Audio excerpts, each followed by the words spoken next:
There exists a being so powerful that even gods tremble at the mere whisper of its name.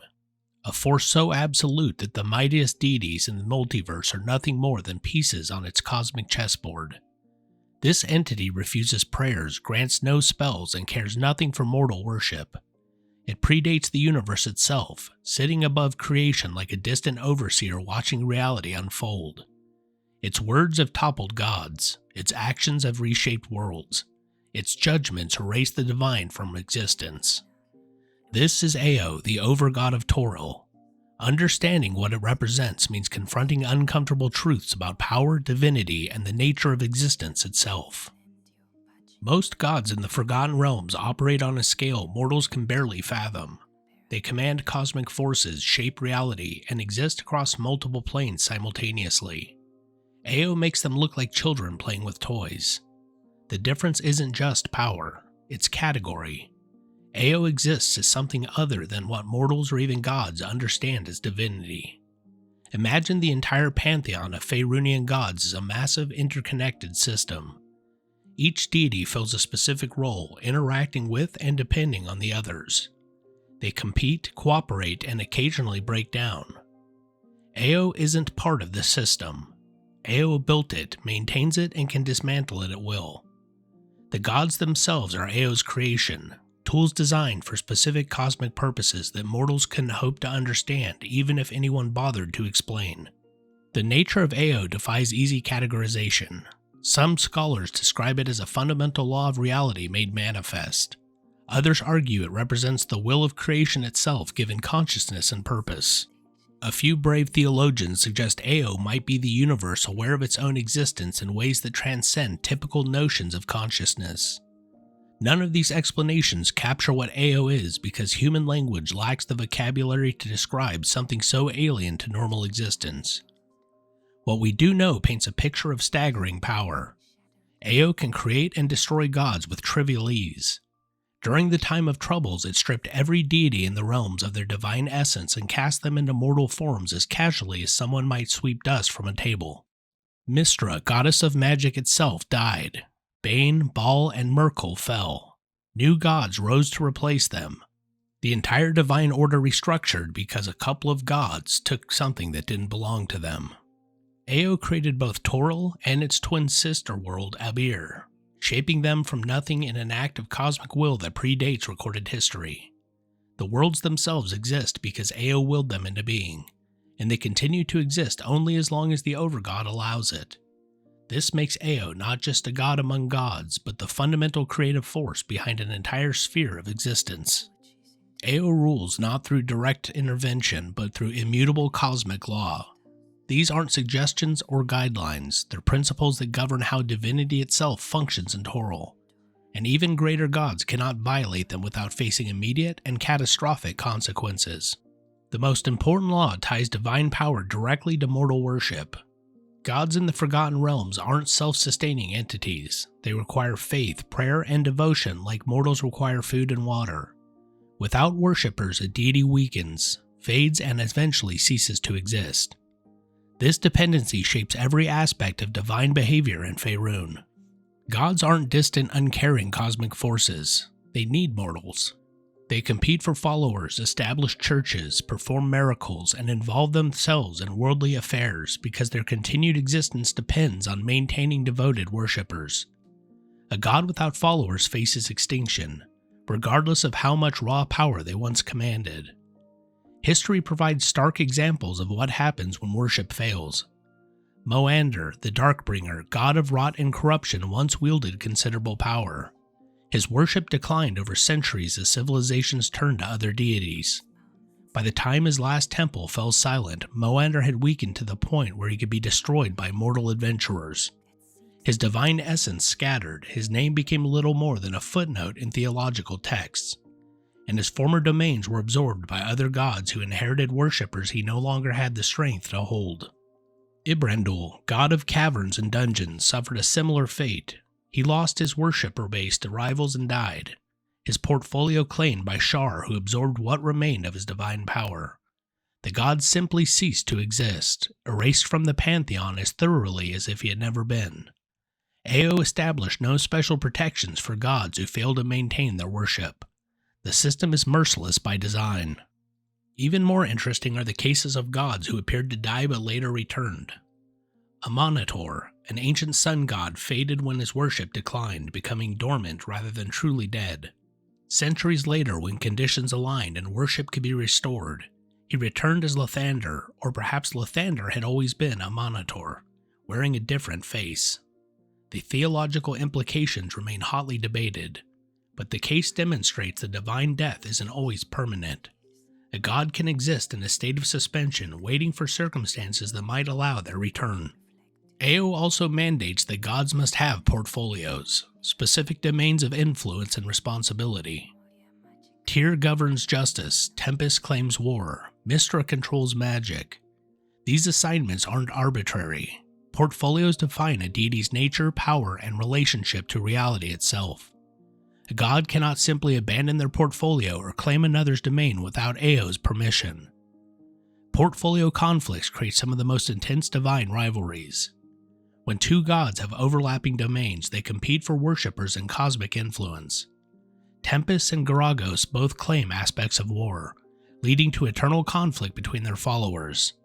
Shar and Saloon, goddesses of darkness and moonlight, have fought since creation itself over fundamentally opposed portfolios. The structure Ao creates forces certain gods into opposition based on the nature of their domains. The portfolio system also creates opportunities. When a god dies, their portfolio doesn't vanish, it must be filled. Other deities scramble to claim the abandoned domain, sometimes fighting divine wars over who gets to absorb the dead god's power and responsibilities. Siric's ascension after killing Baal gave him the portfolio of murder. When Myrkul fell, Kelemvor eventually claimed the domain of the dead. The system ensures continuity even when individual gods fail or fall. Gods cannot directly manifest in the prime material plane except under specific circumstances. They work through avatars, proxies, and mortal agents rather than appearing in their full divine glory. This limitation has nothing to do with lacking power. Ao deliberately constrains divine action to prevent gods from turning Toril into a battlefield where mortal civilization gets crushed beneath competing deities. Avatars represent a god's attempt to work around manifestation restrictions. These avatars are fragments of divine power poured into a physical form, allowing limited direct action on the prime material plane. But avatars are weak compared to a god's true form, vulnerable to destruction in ways that full deities are not. During the time of troubles, gods trapped in avatar forms discovered how constraining these limitations truly were. Nothing demonstrates Ao's power quite like the time of troubles, also called the Avatar Crisis. In 1358 DR, Ao stripped every god in the Faerunian pantheon of their divine power and cast them down to Toril in mortal form.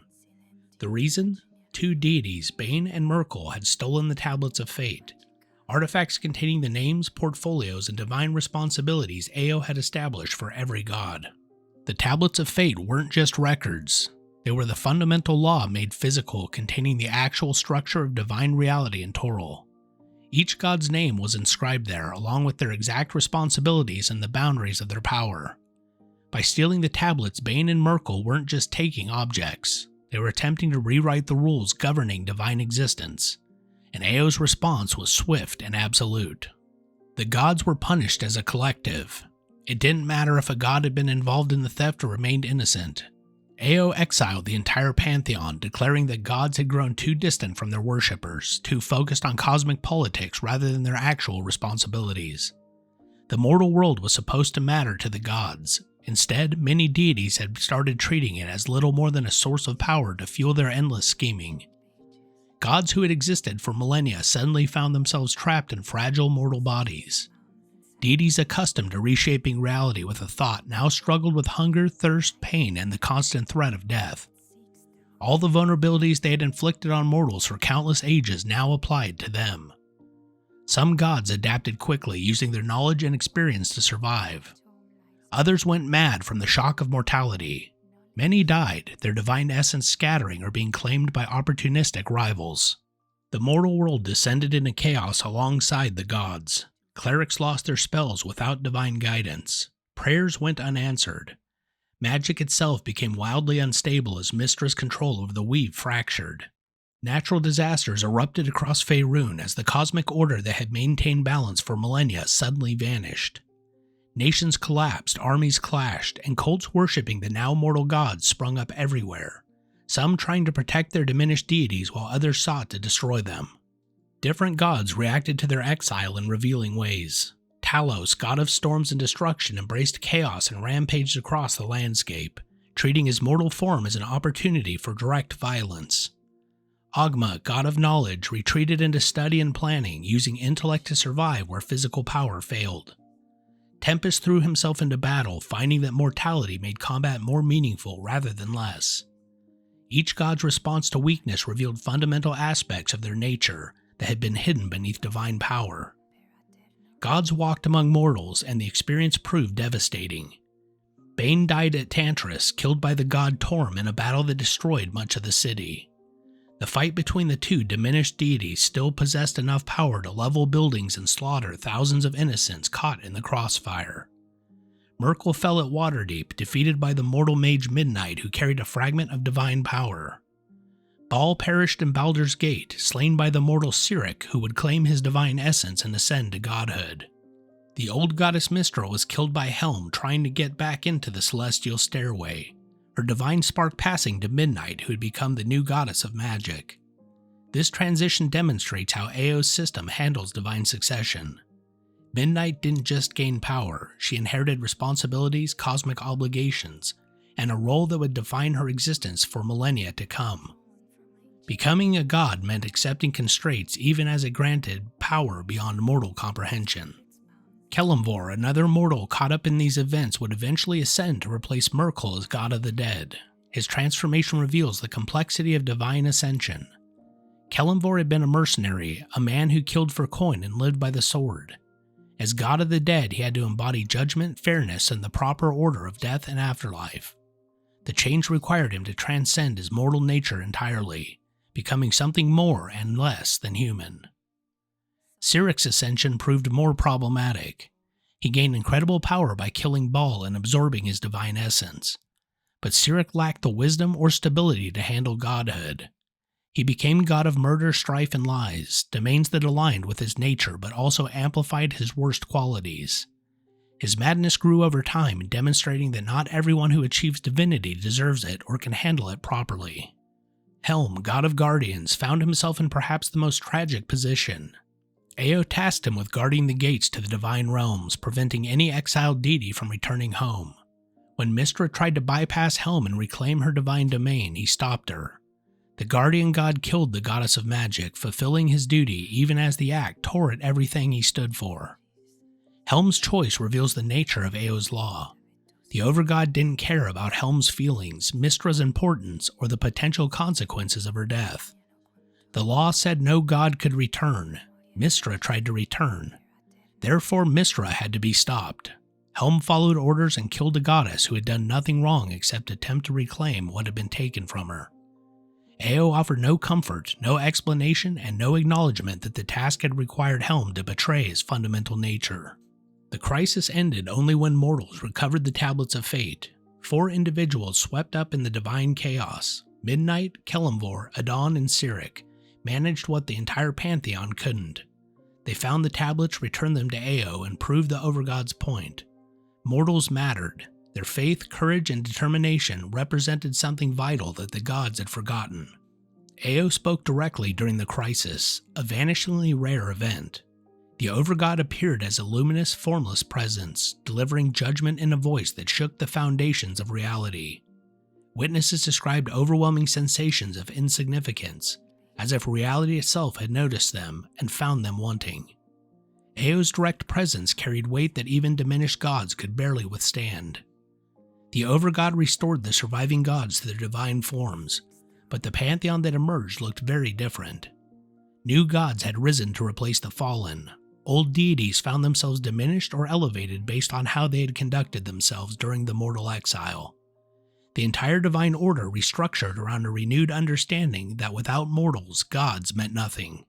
The time of troubles left lasting scars on the divine psyche. Gods who survived remembered what it felt like to be vulnerable, to face death, to need help from mortals they had previously viewed as beneath notice. This humility didn't last forever, but it changed the relationship between gods and mortals in subtle ways that persist to this day. The deities learned that Ao could and would punish them again if they forgot the lessons of the Avatar crisis. In 1385 DR, another catastrophe reshaped Faerun when the goddess Mystra was murdered by Cyric with help from Shar. Mystra's death fractured the weave, the underlying structure of magic itself, unleashing the Spellplague. This event killed millions, warped geography, merged Toril and its twin world Abir, and fundamentally altered how magic functioned. Yet Ao did not intervene. The Overgod's inaction during the Spellplague reveals important aspects of its nature and priorities. Ao had punished the entire pantheon during the times of trouble for growing distant from mortals. Yet when Mystra died and magic itself collapsed, causing devastation far worse than anything during the Avatar crisis, Ao watched without interfering. The Spellplague killed countless mortals, destroyed nations, and reshaped continents. Ao allowed it all to happen. This apparent inconsistency tells us something important about Ao's decision-making. The Overgod doesn't intervene based on suffering or consequences. It acts when the fundamental structure of divine law is threatened, not when that structure causes catastrophic side effects. The Spellplague, for all its horror, didn't threaten the cosmic order itself. It was simply gods following their natures, competing for power and pursuing their agendas within the system Ao had created. Mystra's murder demonstrated how gods navigate the restrictions Ao placed on them. Cyric couldn't kill Mystra directly through divine power alone. He needed mortal agents, complex schemes, and Shar's assistance to accomplish what would have been impossible for a single god to achieve. The fact that he succeeded reveals that Ao's laws have loopholes, gaps that clever deities can exploit if they're willing to risk the consequences. The merger of Toril and Abir during the Spellplague created theological chaos. Entire regions switched places between worlds. Gods lost followers overnight when their worshippers vanished into Abir. New deities from Abir suddenly had access to Toril's population. The cosmic balance Ao had established was disrupted, yet the Overgod still did not act. It waited and watched and allowed events to unfold for over a century. This patience reveals something important about Ao's relationship to time. Mortals experienced the Spellplague as a century-long catastrophe that fundamentally changed their world. Gods viewed it as a major disruption that killed many deities and reshaped the pantheon. Ao apparently saw it as a temporary aberration, a problem that would eventually require correction but didn't demand immediate attention. 100 years meant nothing for an entity that had existed before time had meaning. Ao intervened again during the Second Sundering, an event that reshaped Toril's cosmology in the years surrounding 1487 to 1493 DR. This crisis emerged from complications following the Spellplague. The merger of Toril and Abir had created an unstable cosmic situation that threatened to tear reality apart. After watching for over a century, Ao decided the time had come for correction. The solution involves separating Toril and Abir back into distinct worlds, restoring divine dynamics that had existed before the Spellplague, and allowing certain dead gods to return to life. You might think that this was mercy or compassion, but it was just Ao correcting what is viewed as an aberration in the cosmic order, restoring balance that had been disrupted by events beyond normal divine squabbling. What makes the Second Sundering particularly interesting is how it revealed Ao's long-term planning. The Overgod had apparently been working toward this correction for decades, manipulating events across multiple worlds and planes to create conditions where reality could be reshaped without collapsing. Mortals and gods alike were chess pieces moved into position for a game they didn't understand they were playing. The process of separating Toril and Abir caused massive disruption. Entire cities vanished overnight, transplanted back to their original worlds. Populations found themselves suddenly cut off from everything they knew. Gods lost or gained millions of worshippers as geographical changes reshaped religious demographics. Yet these upheavals were apparently acceptable collateral damage to Ao's plan to restore proper cosmic order. During the Sundering, Ao once again demonstrated complete control over divine existence.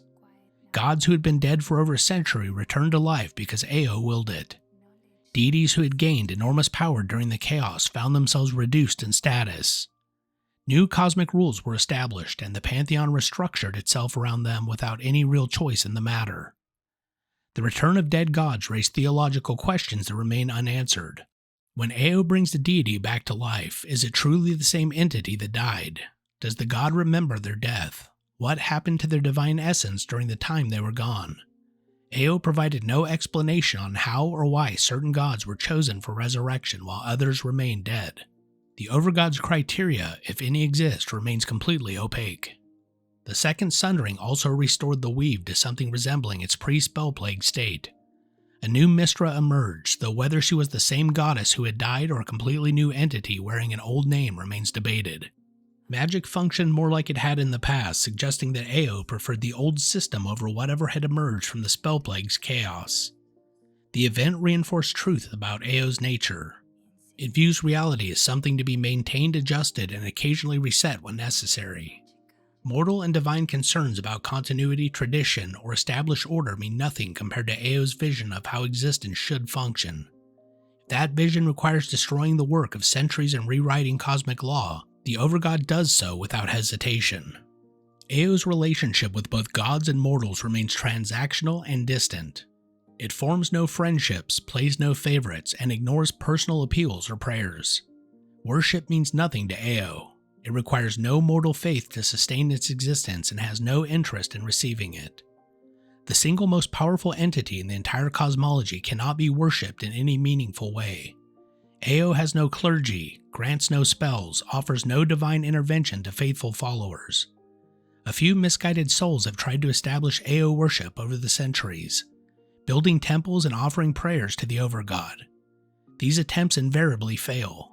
Ao doesn't respond, doesn't acknowledge the worship, and doesn't care that it's happening. The temples eventually close, abandoned by followers who realize they're shouting into a void. Building a temple to Ao would be like constructing a shrine to gravity or the passage of time.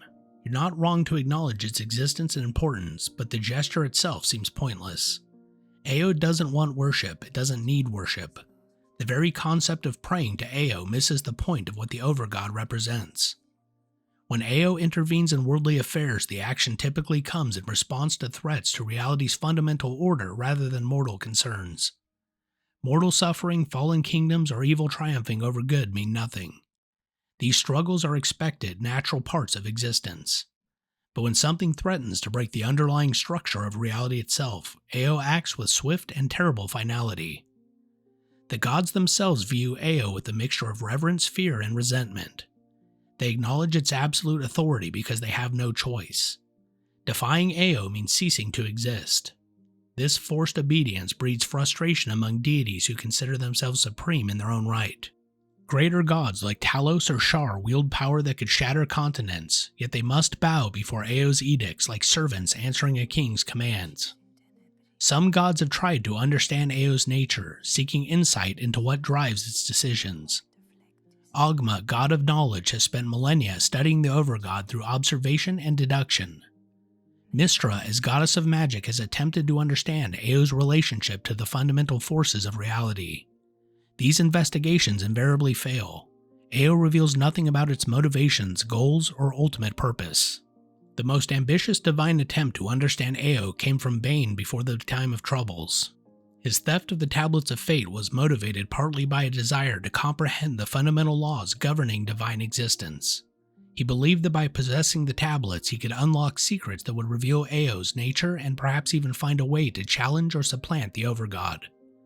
The attempt ended with Bane's death and the devastation of the Avatar crisis, a brutal lesson about the futility of trying to understand or oppose Ao. Understanding Ao requires examining where it fits in the broader cosmological structure. The multiverse contains countless powerful entities operating at different levels of reality. Demon princes rule the abyss, archdevils dominate the nine hells. Primordials embody fundamental forces of creation. Gods themselves represent the peak of achievable divine power in most crystal spheres. Yet Ao stands above all of them when it comes to Toril's cosmology. The relationship between Ao and entities from beyond Toril remain ambiguous. When Ao intervenes, its authority seems absolute within the sphere of Abir Toril. But what about beyond? Does Ao's power extend to other crystal spheres, other prime material planes, the outer planes themselves? The case of primordials proves particularly interesting. These ancient beings predate the gods themselves, embodying raw elemental forces of creation. During the dawn of war, gods and primordials fought for control of the world in a conflict that reshaped continents and rewrote fundamental reality. Ao apparently allowed this war to occur, not intervening until one side achieved victory.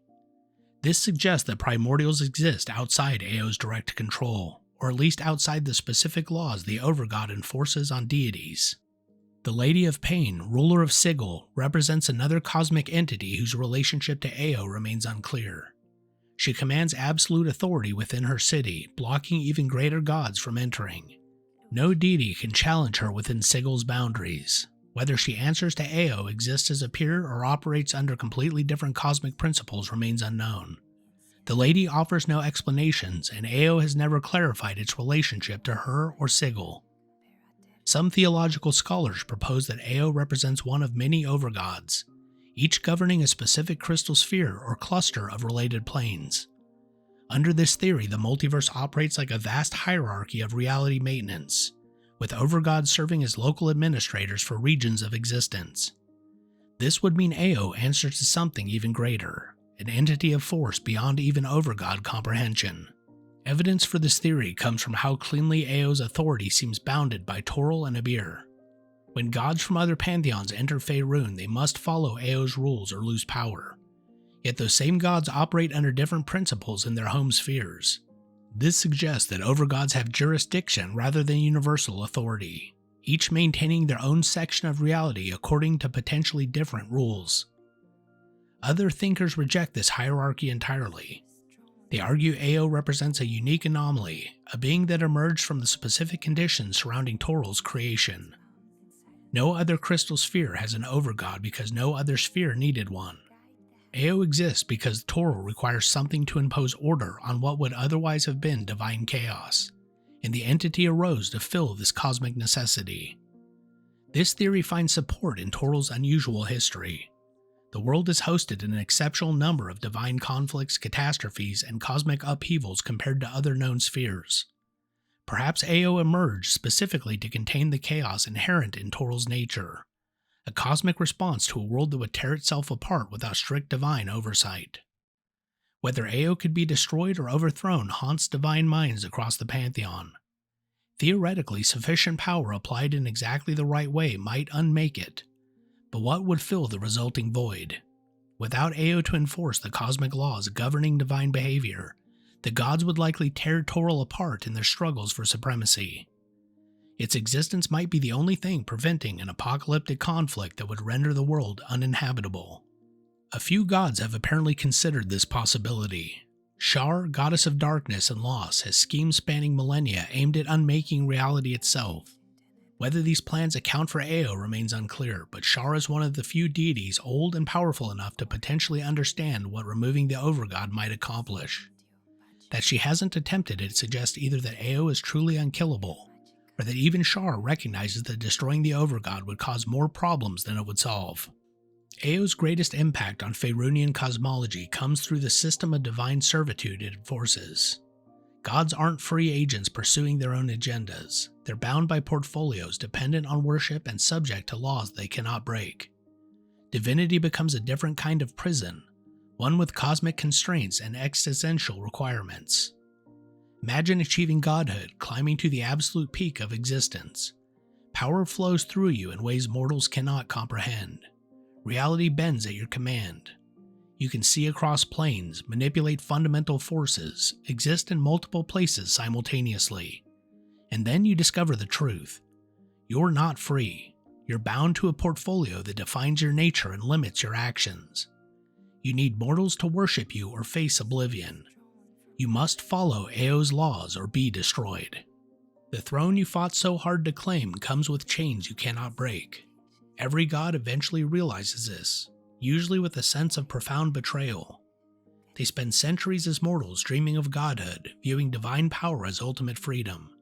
Instead, they find themselves trapped in a system as rigid and constraining as anything they experienced during mortal life. It's just a different cage, larger and more comfortable perhaps, but still a cage. Gods compete viciously for worshippers because their survival depends on it. This competition takes many forms. Direct conflict between churches is common, with different temples vying for converts and influence. Divine intervention in mortal affairs often comes down to recruitment, with gods performing miracles specifically to attract new followers. Some deities resort to threats, promising terrible consequences for those who worship rivals. Others offer bribes, granting power to mortals who pledge themselves to the god's service. Deities form alliances and break them based on portfolio overlap and theological compatibility. The Faerunian pantheon contains numerous divine alliances, from formal partnerships to casual cooperation. But these relationships rarely last. Gods that were allies one century become enemies the next, when their interests diverge or portfolio conflicts emerge. Trust among deities is rare because every god knows that their survival matters more than any friendship. Bitter rivalries emerge when portfolios come into direct conflict. Tempest and Eldath represent opposing cosmic principles, forced into eternal opposition by the nature of their domains.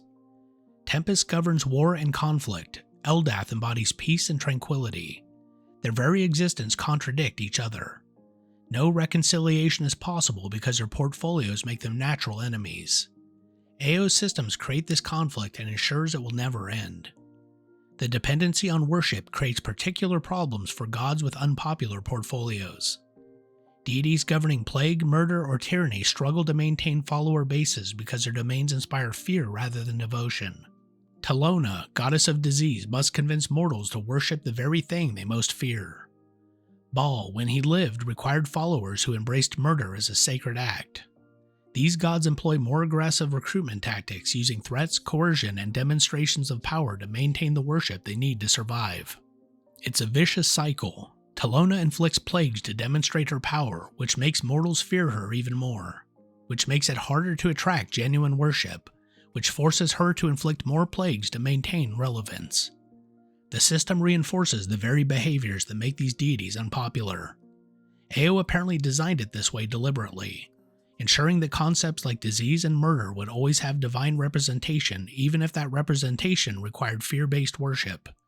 Even gods with positive portfolios face constraints. Lathander, deity of renewal and birth, cannot simply decide to become a war god. His nature is tied to his domain in ways that AO enforces. The restriction isn't just about power, it's about identity. Lathander is renewal and birth. Changing portfolios would mean becoming someone else entirely, destroying everything that makes him Lathander in the process. Changing portfolios requires either AO's direct permission or usurping another deity's domain through divine combat and subsequent absorption of their essence. Neither option comes easily, and both carry enormous risks. AO rarely grants permission for portfolio changes, and attempts to steal domains from other gods often end badly for everyone involved. The system encourages stability in the divine hierarchy, with change occurring only through violence or AO's direct intervention. Lesser gods and demigods face additional constraints. They exist in the divine hierarchy but possess so little power that they must constantly struggle just to maintain their status. Many serve greater gods, functioning as subordinates rather than independent entities. This creates a divine caste system where power determines everything. A demigod can be destroyed by a greater god with relative ease, and AO does nothing to prevent such killings as long as they follow the cosmic rules. Perhaps the most disturbing aspect of AO is the absence of explanation for its actions. The Overgod never justifies its decisions, never explains its reasoning, and offers no comfort to those affected by its edicts. When AO cast the gods down during the time of troubles, it provided no warning, no chance for appeal, and no opportunity for the pantheon to correct their behavior through less catastrophic means. It simply acted, and existence restructured itself around that action. This raises questions about AO's ultimate goals. Does it have a plan for Toril that extends beyond maintaining cosmic order? Is there some greater purpose driving its intervention, or does AO simply react to immediate threats to reality's stability? Its silence on these matters leaves everyone, gods and mortals alike, operating in uncertainty about what AO actually wants. Some theologians propose that AO represents a force of cosmic maintenance rather than an entity with individual will. Under this theory, AO has no desires or goals in any meaningful sense. It exists to preserve reality structure, reacting to threats and imbalances like an immune system responding to disease. This would mean Ao's interventions follow predictable patterns based on cosmic necessity rather than inscrutable divine whim. Evidence for this interpretation comes from examining when Ao does and doesn't act. The time of troubles occurred when the Tablets of Fate were stolen, a direct threat to divine law itself. The Second Sundering happened when the merger of Toril and Abir threatened reality's stability. But the Spellplague, despite its devastating consequences, didn't trigger immediate Ao intervention because it represented gods acting within the established system rather than threatening the system itself. If Ao functions as cosmic maintenance, its apparent cruelty and indifference make more sense. You don't blame an immune system for the discomfort of fighting an infection. Ao doesn't consider mortal suffering or divine feelings because those factors are irrelevant to its function. It maintains structure, enforces law, and preserves cosmic order. Everything else is secondary at best. Others argue the opposite. They see intention and purpose in Ao's actions, a guiding intelligence working towards ends that transcend mortal and divine comprehension. The time of troubles wasn't just maintenance, it was punishment and lesson simultaneously, teaching the gods humility while demonstrating to mortals that even deities could be held accountable. The Second Sundering represented careful correction rather than simple cosmic repair. These patterns suggest awareness and deliberation. An automatic system wouldn't have structured the time of troubles to maximize the lesson learned. It wouldn't have returned certain dead gods during the Second Sundering while leaving others in oblivion. These choices imply judgment, preference, and long-term planning that goes beyond simple maintenance of cosmic order. A third possibility combines both interpretations. Perhaps Ao is both conscious entity and cosmic function simultaneously, operating on levels mortals and gods cannot fully separate or understand. It has will and makes choices, but those choices follow principles that don't map onto mortal or divine categories of thought. Ao is aware, purposeful, and intelligent, but in ways so alien that we cannot grasp the actual nature of its consciousness. The truth likely lies somewhere between these extremes, or in a territory beyond all of them. Trying to understand Ao's nature using conventional frameworks might be impossible, like trying to describe color to someone who has never experienced sight. We lack the conceptual tools necessary to grasp what Ao truly is. Ao's existence casts a permanent shadow over Faerunian theology and philosophy. Every god knows their power, authority, and continued existence depend on the tolerance of something far greater than themselves. This knowledge shapes divine behavior in subtle and obvious ways. Gods maintain their portfolios because they must. They compete for worshippers to survive. They follow cosmic laws from fear of what happens to those who don't. This creates an interesting dynamic. Mortals view gods as ultimate authorities, beings of infinite power who shape reality according to their will. The gods themselves know better. They experience Ao's restrictions constantly, butting up against cosmic boundaries they cannot cross and limitations they cannot escape. Every deity lives with the knowledge that they could be destroyed at any moment if Ao decided they had violated divine law. Mortals living in the Forgotten Realms exist in a cosmology where ultimate power cannot be appealed to, bargained with, or influenced through any conventional means. The highest authority in existence ignores mortal concerns and cannot be petitioned for aid. People must rely on intermediate deities who themselves operate under constraints they cannot escape. It's a hierarchy of dependence where no one, not even gods, can reach the top level. The implications extend to questions of free will and destiny. If Ao can reshape reality on a whim, do individual choices actually matter? The answer appears to be yes, but in complicated ways. Ao establishes the framework within which choice occurs but leaves specific outcomes undetermined. Mortals retain agency within the cosmic boundaries the Overgod sets, making decisions that shape their lives even if those decisions cannot alter reality's structure. Think of it like a game. Ao set the rules, designs the board, and occasionally intervenes when someone tries to flip the table. Within those constraints, players have genuine freedom to make choices and pursue strategies. The game has structure, but the outcome remains uncertain. Mortals choose their gods, gods choose their strategies. Both exercise real agency while operating under constraints neither can escape. This creates an interesting philosophical position. The structure of existence is fixed. The laws governing divine behavior cannot be broken. But within these immutable boundaries, genuine freedom persists. You can't change that you'll die eventually, but you can choose how you'll live until then. Gods can't violate Ao's laws, but they have enormous latitude in how they pursue their goals within those boundaries. For mortals in Faerun, Ao's existence raises questions about the nature of worship and divine authority. Most people know about Ao in abstract terms but don't engage with the concept regularly. The Overgod exists too far beyond mortal concerns to factor into daily religious practice. You pray to Shantia for good harvests, to Tempest before battle, to Joaquin for successful trade. Ao grants no spells, answers no prayers, and rarely intervenes in mortal affairs. Acknowledging its existence changes nothing about how you must live your life. Yet a few philosophical traditions take Ao's existence more seriously. Some scholars argue that understanding Ao is the only path to true wisdom. If you want to understand how reality works, you must understand the being who created and maintains that reality. These thinkers dedicate themselves to studying the Overgod through observation, logic, and analysis of historical patterns. Their work remains largely speculative, built on fragmentary evidence and logical inference rather than revelation or divine communication. Ao has never spoken to mortal scholars, never confirmed or denied their theories, never offered guidance or correction. These philosophers work in the dark, constructing elaborate theoretical frameworks that may or may not correspond to reality. Some philosophical schools treat Ao as an ethical guide despite its indifference to mortality. If Ao enforces cosmic law, perhaps mortals should structure their lives around similar principles. Order over chaos, structure over randomness, law over impulse. These philosophers don't worship Ao, but they try to live according to what they perceive as Ao-like principles of cosmic order and discipline. Other schools take the opposite approach. If ultimate power cannot be reasoned with or influenced, then mortals must focus on what they can control.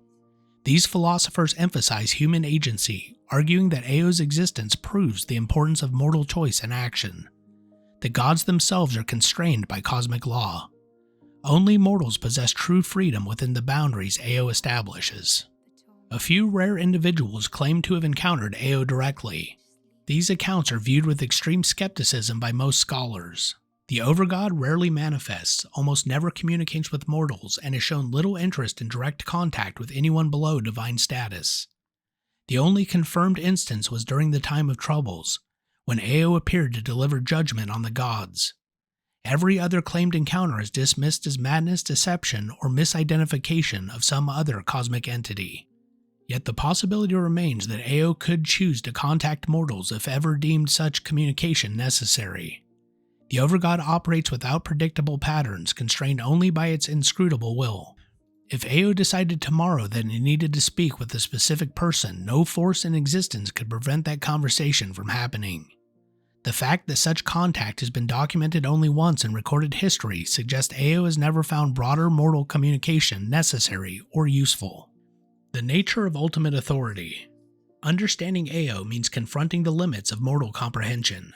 We can document what it has done, analyze its interventions, and identify patterns, but we cannot truly understand an entity that exists so far beyond mortal existence that even gods struggle to grasp its nature. Ao represents absolute power divorced from conventional morality or relatable motivation. It experiences neither love nor hate, neither hope nor fear. It simply exists, shaping reality through its mere presence. Gods bow before Ao because defiance means annihilation. Mortals acknowledge it because denying its existence would be foolish. Living in a universe governed by such a being means accepting that ultimate questions have no satisfying answers. Ao exists beyond explanation, beyond appeal, and beyond influence. It maintains reality according to principles we cannot grasp, working toward goals we cannot comprehend. Even the gods themselves operate in ignorance of its true nature and purpose. Existence continues regardless. Mortals live their lives, gods pursue their agendas. Civilization rises and falls. The cosmic order keeps functioning because Ao maintains it, indifferent to individual struggles and triumphs. There's something both terrifying and strangely comforting in this arrangement. The universe has structure, law, and order enforced by a power so absolute that chaos cannot prevail. But that order comes at the cost of existential uncertainty about the being who imposes it. When you pray to your gods, remember that they themselves answer to something far greater. When you question divine justice, remember that the gods operate under constraints they cannot escape. Ao ensures that order prevails, that cosmic law remains enforced, and that reality continues functioning. Whether that's enough, whether it's just, whether it's right, these are questions the Overgod has never bothered to answer. Perhaps that silence tells us everything we need to know about the nature of ultimate power in the Forgotten Realms. Ao created the rules, enforces the structure, and maintains cosmic order. It offers no justification, accepts no appeals, and cares nothing for the struggles of those bound by its laws. In the face of such absolute authority, mortals and gods alike can only continue existing within the boundaries Ao establishes, making what choices they can, pursuing what goals seem meaningful, and hoping that the Overgod never decides that they personally have violated divine law. That's the reality of living under Ao. Ultimate power exists, watches, and occasionally acts. You cannot worship it, cannot bargain with it, cannot appeal to it for mercy or guidance. You can only acknowledge its existence and carry on with your life, knowing that the cosmic overseer that shaped your world cares nothing for your hopes, your fears, or your fate. The gods themselves face this same reality, trapped in a system they cannot escape, serving purposes they don't fully understand, answering to an authority that offers neither explanation nor comfort. In the end, everyone in Faerun, mortal and divine alike, lives in Ao's shadow, shaped by laws they cannot change and subject to judgments they cannot predict.